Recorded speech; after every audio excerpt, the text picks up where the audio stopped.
Hello friend, welcome back to our channel Issue Tech.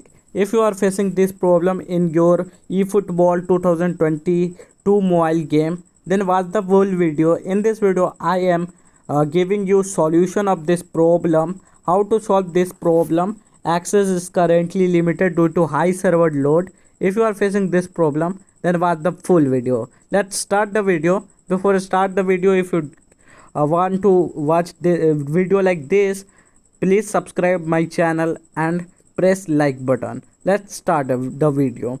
For solving this problem, you will get two options like cancel and retry. If you want to solve this problem, click on retry again and again, like 7 times. If you want to solve this problem, click on retry button 7 times. If you get result on clicking retry this type, you after clicking on retry button 7 times, your game will be open and you can play your game. Thanks for watching my video. Tata, bye bye and take care.